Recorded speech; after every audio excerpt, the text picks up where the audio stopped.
সবাইকে কাঁদিয়ে অবশেষে না ফেরা দেশে চলে গেলেন মহান মুক্তিযুদ্ধের অন্যতম সংগঠক, দেশের বর্ষিয়ান রাজনীতিবিদ, সাবেক বাণিজ্য মন্ত্রী এবং মহান জাতীয় সংসদের 9 বারের নির্বাচিত সংসদ সদস্য তোফায়েল আহমেদ। দর্শক, এই মুহূর্তে আমি রয়েছি ভোলা শহরের বীরশ্রেষ্ঠ মোস্তফা কামাল বাস স্ট্যান্ড সংলগ্ন হেলিপ্যাডে। এই হেলিপ্যাডে কিছুক্ষণ আগে তোফায়েল আহমেদের মরদেহ বহনকারী একটি হেলিকপ্টার রাজধানী ঢাকা থেকে অবতরণ করেছে। তো আমি আপনাদের যদি একটু জানিয়ে রাখি, তার মৃত্যুতে বলা চলে আওয়ামী লীগ এবং স্থানীয় যে আওয়ামী লীগ এবং তাদের অঙ্গ সংগঠনের নেতাকর্মীরা রয়েছে তাদের মধ্যে শোকের ছায়া নেমে এসেছে। এছাড়া অন্যান্য শ্রেণী পেশার মানুষও কিন্তু এই তোফায়েল আহমেদের মৃত্যুতে গভীর শোক প্রকাশ করেছেন। আমি আপনাদের আরেকটা বিষয় জানিয়ে রাখি, আজ বাদ জোহর ভোলা শহরের সরকারি বালক উচ্চ বিদ্যালয় মাঠে ভোলাতে তোফায়েল আহমেদের প্রথম নামাজে জানাজা অনুষ্ঠিত হয়েছে এবং সেখানে জানাজা শেষ হওয়ার পর তোফায়েল আহমেদের মরদেহটি তার কোরালিয়ার নিজ গ্রামে দাফনের জন্য নেওয়া হয়েছে এবং সেখানেও কিন্তু তার দ্বিতীয় দফা জানাজা অনুষ্ঠিত হবে।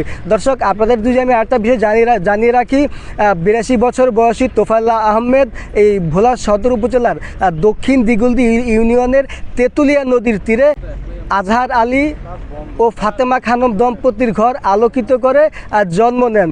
এই তোফায়েল আহমেদের শিক্ষা জীবন থেকে শুরু করে তিনি রাজনীতিতে জড়িয়েছেন এবং এই তোফায়েল আহমেদের দেওয়া বঙ্গবন্ধু উপাধি তিনি শেখ মুজিবকে দিয়েছিলেন এবং যা ব্যাপক প্রশংসা কুড়ায়। এছাড়া বাংলাদেশের রাজনীতিতে যদি বলা চলে তোফায়েল আহমেদের অবদান অনস্বীকার্য।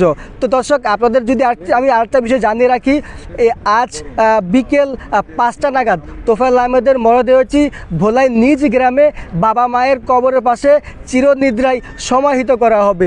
এছাড়া আমি যদি আরেকটা বিষয় জানিয়ে রাখি, এই ভোলায় তোফায়েল আহমেদের জানাজা এবং দাফনকে কেন্দ্র করে যদি বলি, নিশ্চিদ্র নিরাপত্তা ব্যবস্থা এইখানকার প্রশাসন থেকে নেওয়া হয়েছে।